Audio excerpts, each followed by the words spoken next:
Hello les amis, welcome back sur LOS. Si vous êtes nouveau par ici, je suis Nelly et je suis ravie de vous accueillir. Faites comme chez vous. Today, j'aimerais partager avec toi 5 choix qui ont littéralement changé ma vie. À un moment donné, j'ai décidé que je ne voulais plus plaire à tout le monde parce que ça te garde prisonnier.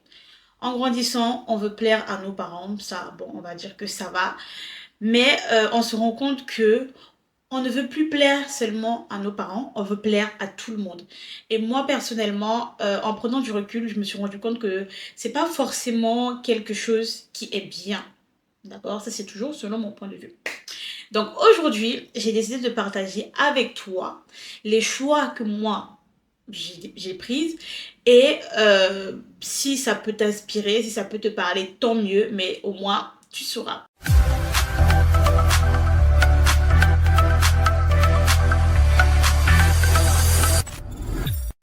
D'accord, la première décision que j'ai prise, c'était que j'ai décidé de me choisir. D'accord, peu importe les circonstances, je me choisis d'abord. Parce que avant, j'avais toujours tendance à prioriser l'autre, ok, à choisir l'autre. Après, moi, je venais soit au second plan, soit même au 10e plan. Et on va se demander, mais pourquoi on fait ça? Parce que normalement, c'est pas logique. C'est pas normal en fait de d'abord choisir les autres et après se choisir. Moi, dans mon cas, j'ai compris que c'est un schéma que j'ai hérité d'un parent très proche. Ce parent-là avait toujours tendance à choisir les autres avant de se choisir. Et quand je dis les autres, ce n'était pas qu'elle choisissait ses enfants, parce que encore, choisir ses enfants à la rigueur, ça va. Mais on allait choisir les autres et après, nous, on passait toujours au dernier plan. Donc, en grandissant, je me suis dit, non, non, non, non, non, moi, ça ne me plaît pas. J'ai essayé, non merci. Donc, je vais commencer par me choisir moi-même, prioriser mes besoins, mon bien-être, ma vision. Parce que si je ne me choisis pas, qui va me choisir? Qui va me choisir? Personne. Donc, j'ai décidé de commencer à me choisir moi-même. D'accord? Ensuite, j'ai appris à dire non sans culpabilité. Alors, pour le non, je suis devenue une... voilà quoi. C'est pas que j'apprends à... Je dis non juste par plaisir de dire non. C'est juste que quand il faut dire non, je dis non. Je ne me sens pas forcée. Parce que... plus jeune, et je suis sûre que beaucoup d'entre vous, vous allez vous reconnaître, même pas plus jeune, même il y a encore peut-être 5-6 ans en arrière, quand quelqu'un venait me voir, m'exposer un problème, avait besoin d'un service ou de telle et telle chose, à l'intérieur de moi, je n'avais pas envie du tout. Mais je me disais, oh, je vais passer pour une méchante, on va penser ceci de moi, on va dire ceci de moi. Stop! Pardon, moi je ne veux plus plaire à tout le monde et à n'importe qui. J'ai laissé tomber ça, j'ai appris à dire non. La première fois, je vous avoue que c'était pas facile. Ce n'était pas facile de dire non. Parce qu'on a toutes ces pensées qui se bousculent dans la tête. On se dit, oh là là, on va passer pour une mauvaise personne. Non, non, non. Je dis non. Que ça te plaise ou pas, je dis non. Si j'ai envie, vraiment là, je vais te dire oui. Si je n'ai pas envie, je te dis non. Parce qu'au final, ça ne sert à rien de faire les choses à contre-cœur. Ça ne sert à rien de faire les choses parce qu'on se sent obligé. Et surtout, une de mes mentors dit souvent, dire non aux autres, c'est se dire oui à soi-même.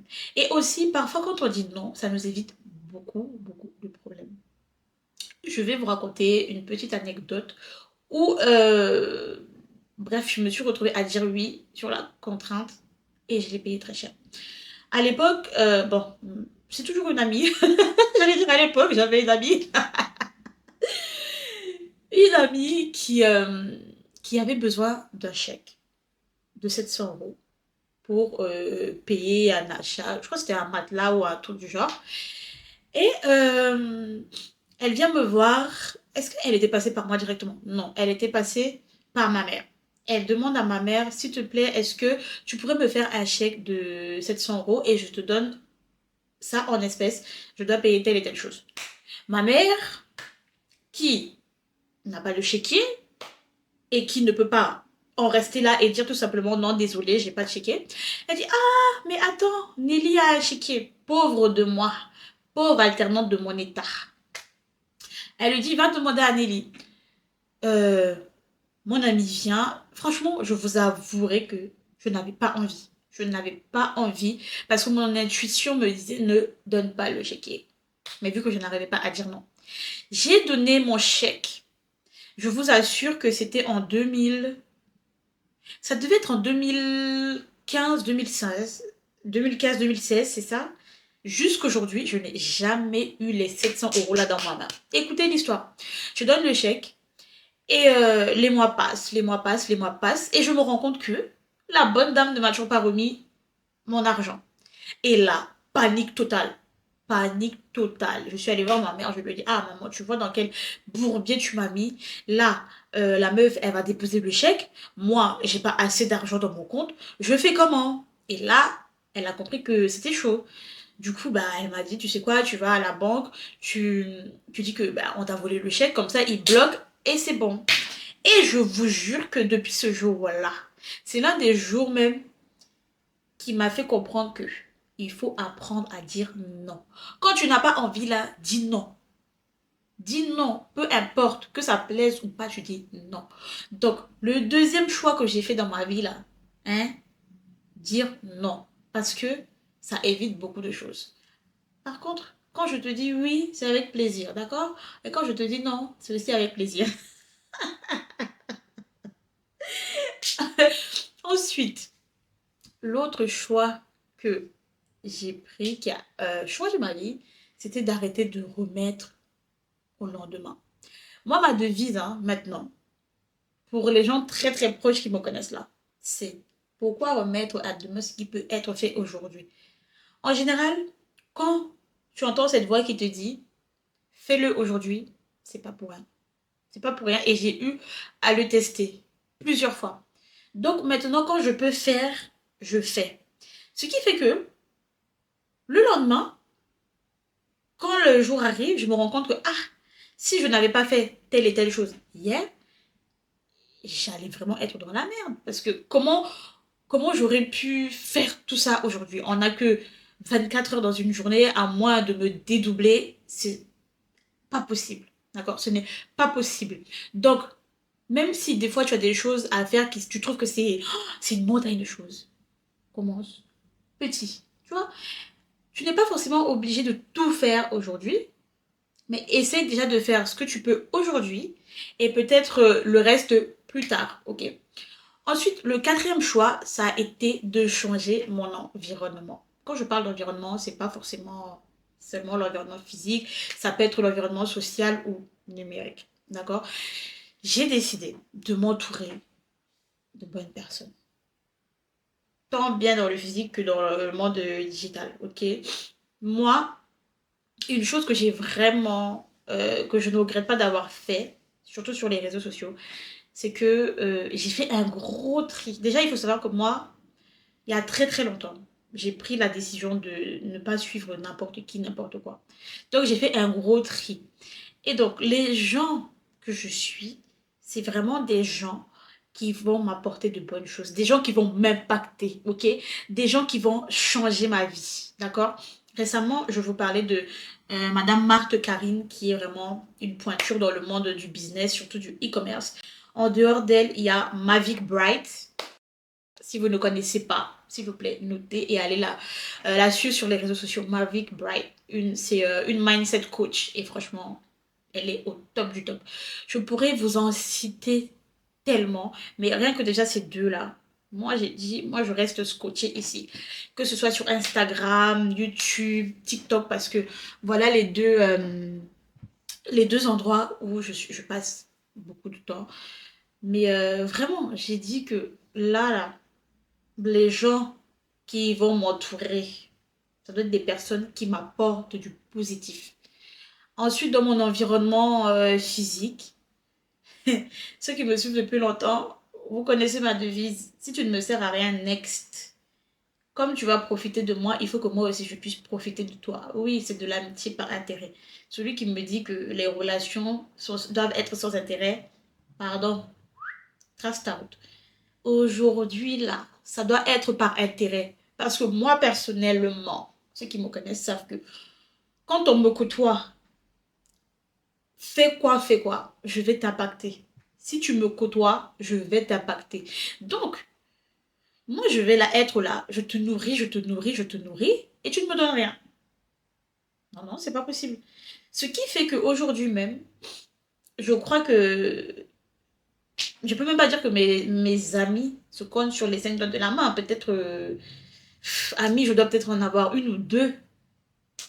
Donc, si tu ne m'apportes rien, next en fait. On va trouver que je suis grave, je suis radicale. Mais je le dis haut et fort, je n'ai pas honte, j'assume. Tu ne m'apportes rien, tu bouges. C'est donnant en fait. Voilà. Ensuite, le 5e choix que j'ai fait, c'est de croire en ma propre valeur. Parce que on a tendance à se négliger à un point. D'accord? Croire en sa propre valeur, donc ça nous amène à devoir travailler sur l'estime de soi, l'amour de soi. Et ça, je vous dis que c'est pas facile. Je ne vais pas vous mentir, ce n'est pas facile. On a plus tendance à se dévaloriser, à croire aux autres qu'en nous-mêmes.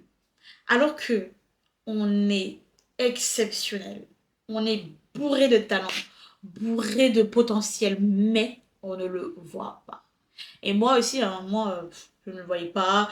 Je pensais que les autres étaient toujours mieux que moi, les autres étaient plus intelligents que moi, les autres étaient plus jolis que moi. Bref, tout ce qui était bien là, c'était les autres. Moi, c'était compliqué. Si on me disait, par exemple, vous voyez les entretiens d'embauche et tout, citez-moi 5 qualités. Avant d'aller à l'entretien, il fallait que je prenne un cahier, une feuille et que je commence à réfléchir pour pas me retrouver bloquée à l'entretien. 5 qualités. Et là, j'ai dit stop, stop, stop, stop. Aujourd'hui, je crois en moi. Je suis ma première fan. Je n'ai pas besoin que quelqu'un vienne me dire ah, Nelly, tu peux le faire. Parce que moi-même, là, je me booste, je me motive, je m'encourage et je sais que si j'ai dit que je veux faire, là, je peux le faire. Sauf quand la flemme prend le dessus. Là, c'est autre chose. Mais je sais que... Et aussi, en fait, ce que je me disais souvent, c'est si les autres sont capables, si les autres sont comme ça, ben moi aussi, en fait. Pourquoi ce serait réservé à une certaine catégorie de personnes et pas moi? Moi aussi, je suis capable. Moi aussi, je suis capable. Donc voilà, 5 décisions que j'ai prises et qui m'ont permis d'arrêter de plaire aux gens, en fait. Maintenant, je suis moi, avec mes qualités, mes défauts. Tu m'aimes, tant mieux pour toi. Tu ne m'aimes pas, tant mieux pour toi aussi, en fait. Je n'essaie plus de plaire à qui que ce soit. Même mes propres parents, il y a très longtemps, j'ai arrêté de vouloir leur plaire. Parce que franchement, ça là, c'est un autre sujet. Donc, les amis, vous qui m'écoutez, dites-moi en commentaire quelle décision vous allez prendre aujourd'hui pour arrêter de plaire aux autres. Parce que sinon, vous allez rester prisonnier à vie. N'hésitez pas à partager cette vidéo autour de vous. Et surtout, je vous dis à bientôt. Ah oui, n'hésitez pas à liker aussi et à vous abonner, vous qui me regardez en sous-marin là. Abonnez-vous. Prenez soin de vous. À bientôt.